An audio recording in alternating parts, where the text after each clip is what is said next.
വർഷങ്ങൾക്ക് മുൻപ് പൊന്തന്മാട ഫിലിം കഴിഞ്ഞപ്പോൾ മൂപ്പര് ഒരു സുഖ ചികിത്സയ്ക്ക് ഷൊർണൂർ ആയുർവേദ സമാജത്തിൽ പൂമുള്ളി ആറാം തമ്പുരാൻ്റെ കീഴിൽ അവിടെ 15 ദിവസം ഉണ്ടായിരുന്നു. അപ്പോൾ ഒറ്റയ്ക്കൊക്കെ മൂപ്പർക്ക് പോരടി. അപ്പോൾ മക്കളൊക്കെ കുട്ടികളാണ്, സുലുവൊക്കെ ചെറുതാണ്. അല്ല, സുലു ഉണ്ട്, ഈ സുറുമിയൊക്കെ ചെറുതാണ്. ഷാരൂഖ് ഖാനൊക്കെ അല്ല, മൂപ്പരെന്താ ചാലു എന്നാണ് വിളിക്കുക. ചാലു ഒക്കെ മാവിൻ്റെ മുകളിലൊക്കെ കയറിയിട്ട് അവിടെ ഇരിക്കുക, കുട്ടികളൊക്കെ ആയിട്ട് കളിക്കുക. ദുൽഖർ ചാലു എന്നാണ് വിളിക്കുക. എൻ്റെ മക്കളും ഉണ്ട്, അവരും ചെറുതാണ്. ആ ഒരു കാലത്ത് 15 ദിവസമാണ് നമ്മൾ അവിടെ ഉണ്ടായിരുന്നു.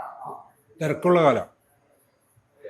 ഒരു കണ്ടീഷൻ മൂപ്പരുടെ ആ ദിവസങ്ങളിലൊന്നും ഈ സിനിമ പീരിയോഡിക്കൽസ് ഒന്നും ആ ഭാഗത്തേക്ക് കയറ്റരുത്, അല്ലെങ്കിൽ അത് വായിക്കരുത്.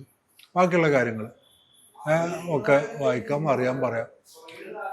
അതങ്ങനെ ഒരു പിന്നെ നമ്മളൊക്കെ ചിലപ്പോൾ പുറത്തൊക്കെ പോയിട്ട് പഠിക്കും, ഞാന വായിക്കും, ചിത്രഭൂമി വായിക്കും.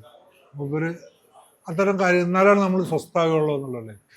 ചിലപ്പോൾ ഒരു പക്ഷേ എനിക്കും താല്പര്യമുള്ളതാണ് അത് അങ്ങനെ അല്ലാത്ത സിനിമയ്ക്ക് പുറത്തുള്ള കാര്യങ്ങളെ പറ്റി സംസാരിക്കുന്നത്. അതുകൊണ്ടായിരിക്കും നമ്മളെപ്പോലുള്ള ഒരാളെ മൂപ്പര് കൂടുതൽ നേരം വർത്തമാനം പറയാൻ വേണ്ടിയിട്ട് തിരഞ്ഞെടുക്കുന്നത്.